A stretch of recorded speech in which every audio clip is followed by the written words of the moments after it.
Para muchas mujeres, ponerse a salvo del coronavirus ha supuesto exponerse a otro peligro mortal: convivir durante 24 horas con su agresor.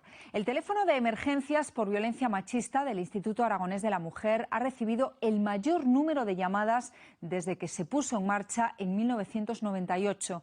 51 mujeres y 17 menores han tenido que cambiar su casa por un alojamiento de acogida. Hoy analizamos esta otra pandemia. ¿Qué parte de nos la que nunca entiende? Nosotras, en cuanto se declara la situación de confinamiento en casa, nos ponemos en alerta. Pero ellos van a la caja, van detrás de ti. Lo primero que pensamos es en las mujeres que todavía conviven con su maltratador y que no han denunciado. Si ella no quería, ¿por qué no lo denuncia? Van a estar viviendo 24 horas al día esas mujeres y esos niños con sus maltratadores. No tienen ni un solo segundo de descanso. ¿Qué parte de nos la que nunca entiende? La N o la O. ¿Qué parte de nos la que nunca entiende? Instituto Aragonés de la Mujer, teléfono de emergencias. Por favor, necesito ayuda. ¿Qué ocurre? Me ha pegado y me empezó a insultar y... A ver, estoy en la calle. Los primeros días de confinamiento, las denuncias de violencia de género o las llamadas a los teléfonos de atención a las víctimas cayeron de manera drástica. Por la calle y... No era una buena noticia, sino un punto de inflexión. Comenzaba a crecer la curva de la otra pandemia. Ya vimos como en abril la tendencia iba creciendo, no se detuvo, en mayo siguió creciendo y nos encontramos con que mayo es el mes en el que de toda la serie histórica más intervenciones y más llamadas hemos recibido en el Instituto Aragonés de la Mujer, tanto que han requerido movilización de recursos urgentes como consultas de carácter general. Entonces podríamos decir que nuestra curva todavía no ha alcanzado su pico y que esperamos que en los próximos meses se vaya produciendo esa estabilización como ya se ha producido de la sanitaria. Vale. ¿Estás tú sola? ¿Tienes hijos? A ver, estoy acompañada de un vecino aquí que se ha quedado el hombre y sí, tengo dos hijos pequeños. Vale, La violencia física ha sido el principal motivo de las llamadas, seguido de la psicológica y las agresiones sexuales, situaciones que requieren una respuesta inmediata. Vale. A mí que me haga lo que quiera, pero a mis hijos no. Pilar, ¿necesitaríais también un alojamiento de emergencia? Yo ahora no, mi familia es de fuera, yo no tengo dónde ir. Entonces, la verdad es que yo no sé dónde pasar esta noche, no. Cuando una mujer requiere un alojamiento alternativo, los plazos tienen que ser los mínimos posibles. Aquí procuramos que en cuestión de horas todo este tema esté solucionado, de forma que hemos tenido que tirar de diferentes recursos alternativos, como hayan podido ser hoteles en el caso que haya sido necesario, o otro tipo de recursos como pisos que podíamos tener, como pisos tutelados, para hacer esa reorganización que nos ha permitido mantener los recursos en un estado del 80-85% de ocupación y tener un pequeño margen de reacción para poner en marcha pues otro piso, otro alojamiento, un albergue, lo que ha sido necesario para alojar a todas estas mujeres.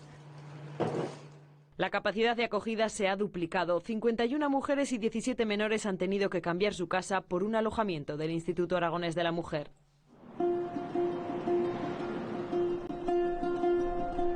Para algunas ha significado tener un hogar por primera vez, porque durante el confinamiento aquí han puesto especial atención en uno de los colectivos de mujeres más invisibles a ojos de la sociedad, el de las prostitutas. Muchas se quedaban a la vez sin trabajo y sin techo. El Instituto Aragonés de la Mujer todavía no tenía esos puentes hechos con estos perfiles, pero sí que hay muchas asociaciones y colectivos que trabajan de forma habitual con ellas, que saben en dónde están, saben los clubes, saben las calles y que son las que tienen ese puente de confianza hecho. Y entonces lo que hicimos fue crear una red que aunaba estos diferentes colectivos con el Instituto Aragonés de la Mujer, con la intención y el interés de poder ser rápidas, poder ser eficaces, y con la ayuda del Instituto Aragonés de la Juventud, que puso a nuestra disposición la infraestructura, pudimos montar en tiempo récord un recurso pionero. Un recurso que ya han utilizado 18 mujeres. El confinamiento ha servido para ganar agilidad, para reforzar la relación entre departamentos dentro de la propia administración y de esta con ONGs y asociaciones.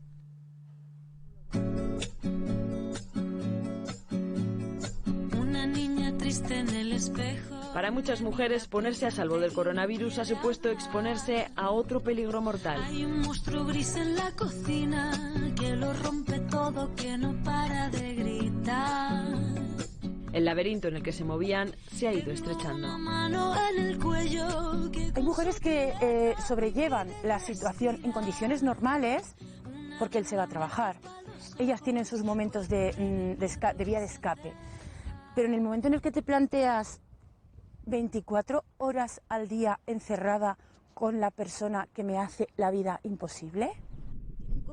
Natalia sabe de lo que habla porque también sufrió malos tratos por parte de su expareja. Y como ella, el resto de miembros de Somos Más. Por eso, en el momento en el que se decreta el estado de alarma, ellas se ponen en guardia. Lo primero que se nos ocurre es que tenga una forma de comunicarse con nosotras. No se las puede llamar, evidentemente, porque ellos son unos controladores natos. Entonces ideamos lanzar a las redes un grupo de WhatsApp.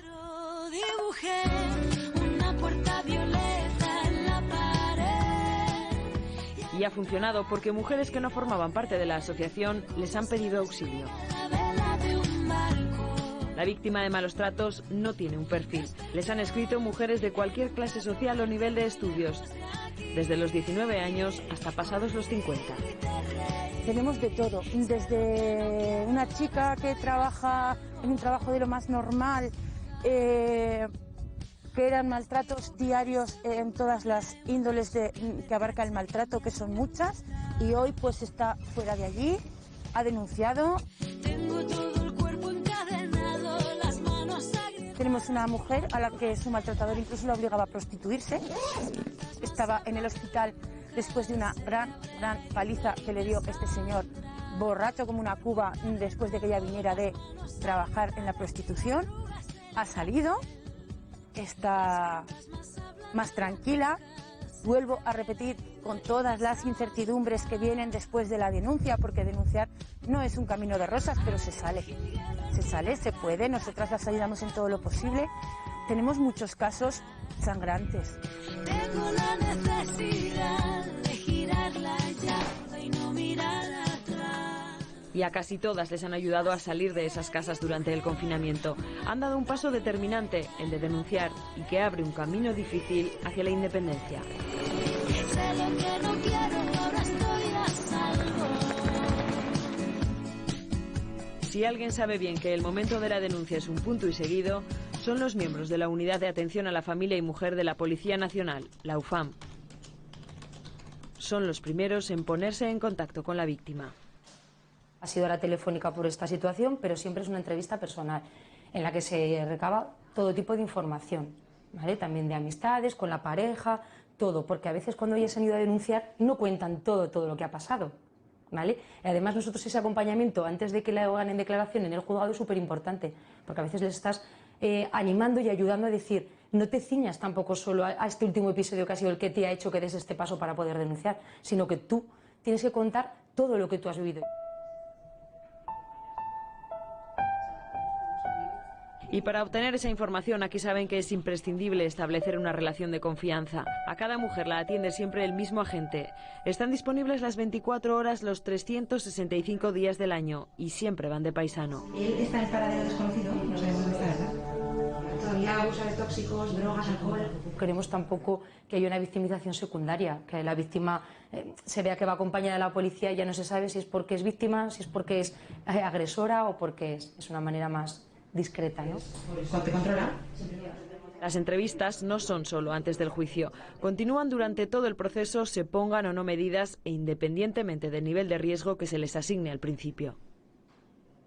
La comisaría hace una valoración de riesgo y a lo mejor nosotros, después de hablar con ella, tenemos mucha más información de la que ella ha dado en la comisaría. Entonces, volvemos a realizar otra nueva valoración.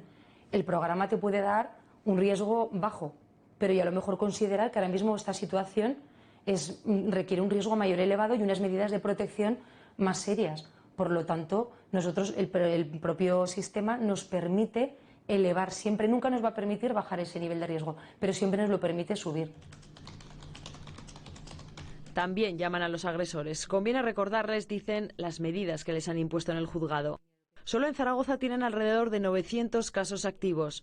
Ver cómo descendían las denuncias hasta un 50% en marzo les asustó. Sí que estábamos asustados porque ya no por las víctimas que nosotros estábamos ya controlando que tienen un orden de alejamiento, sino que las víctimas que todavía no se han atrevido a dar ese paso. A ningún hombre consiento que dicte mi sentencia. Aquí la curva difiere de la de la pandemia sanitaria y también de la de las llamadas en el IAM. En abril todavía hubo un 20% menos de denuncias y en mayo un 10%. Poco a poco emergen los casos y se vuelve a niveles, por desgracia, habituales, porque el coronavirus no ha podido con la pandemia de los malos tratos. Compañero, hasta que fuiste carcelero.